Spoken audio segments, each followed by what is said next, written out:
Kamusta po mga kabayan? Ay inyong lingkod po ay nagbabalik po muli. Si Katambay Manong po dito po sa Tambayan Makabayan. At sana po magsama-sama po tayo magkomentuhan. At sana po nasa maayos po kayong kalagayan. Magumpisa na po tayo. Komentuhan po natin mga tambay. Ito pong usapan dito po sa PDP Laban sa pangunguna po nila Attorney Yvette Contacto at si Attorney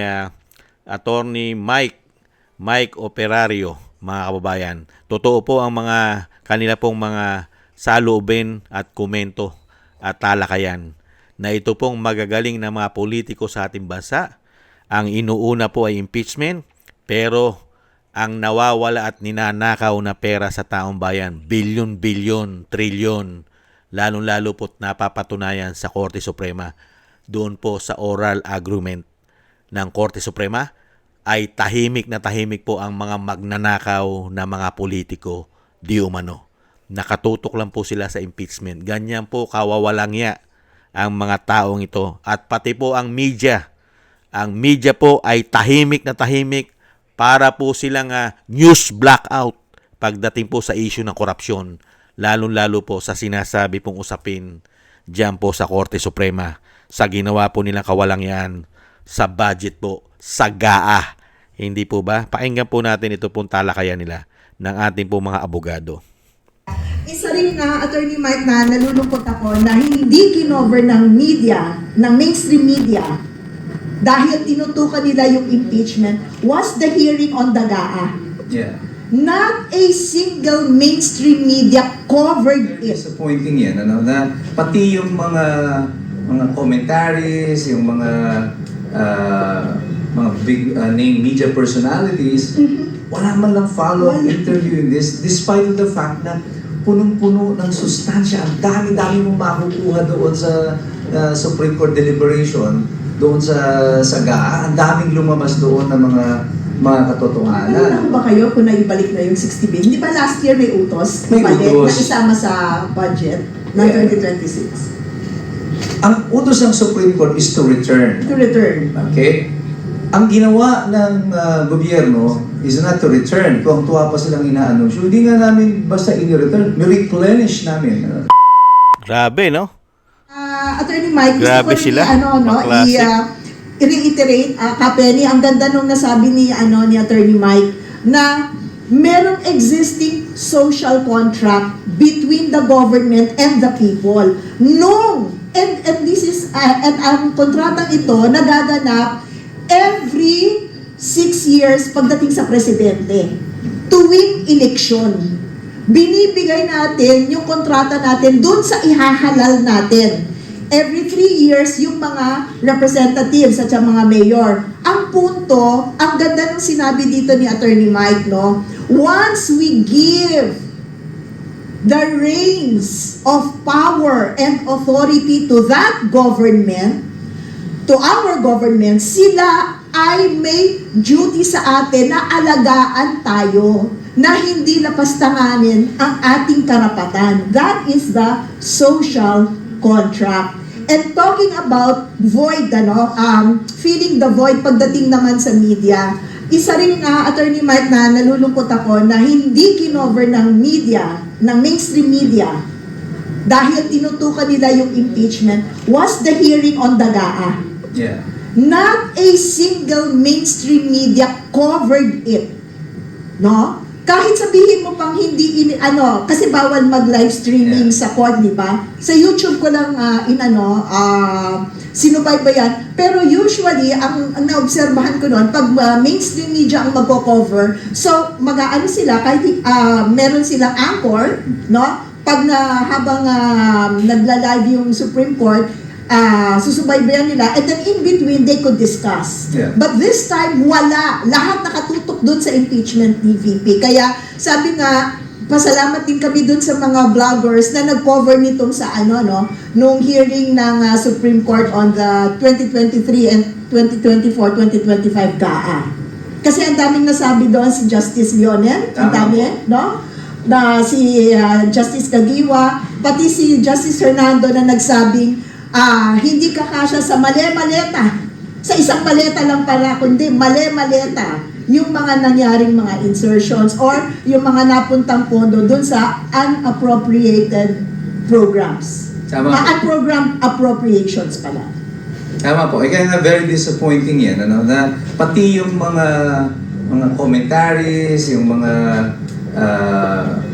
big name media personalities, wala man lang follow-up interview in this, despite the fact na punong-puno ng sustansya, ang dami-dami mong makukuha doon sa Supreme Court deliberation, doon sa GAA, ang daming lumabas doon ng mga katotohanan, ano? Lalo na, alam na natin to, but now, they can no longer deny it was established, ano? Sina Mena Pangandaman, they were the ones approving yung mga releases daw, ano? Right. Without the authority of the President. And nagko-coincide ito with yung kwento nung 18 Marines, nila Zaldico, you know? So, nagtugma-tugma, nagtama-tama, pero nakakapagtaka nga, bakit yung mainstream media wala man lang sinabi tungkol dito? Kahit isa, wala mo. Until now. Samantala, ang sarap-sarap nitong himay-himayin, ano, yung sustansya nito. Kasi dito, doon pa lang sa deliberation sa Supreme Court, may establish mo na yung presensya at yung truthfulness ng information na na-share na ni Zaldico. Correct. Yan po, tama po yan eh. Lahat po ng na-share ni Zaldico at kasama po sila Gutesa at ang 18 Marines, mga kababayan, ay nagtutugma-tugma po dyan po at lumalabas po sa oral agreement po sa Korte Suprema. Kaya nga po nagtataka po, hindi lang po sila Attorney Yvette at Attorney Mike ang nagtataka na hindi man lang po ito binigyan ng halaga, sustansya ng malalaking mainstream media. Bakit kaya? May katotohanan kaya sinasabi ni Zaldico at ng mga 18 Marines na kasama sila sa nabahagian ng mali-maleta? Kaya po ang malalaking mainstream media ay naging tahimik po. Dahil po sa marami ring maleta kaya na napunta sa kanila. Kaya sila nananahimik. Parang lumalabas ay totoo pala. Nakita nyo po, lahagi po at nakatutok sila sa Duterte at sa impeachment ng Vice President. Araw-araw po yan. Puro Duterte. Pero yung kalayaan po ng bawat Pilipino na malaman at ipahayag po ng malaking mainstream media ang ginawa pong pagnanakaw ng mahigit 3 taon.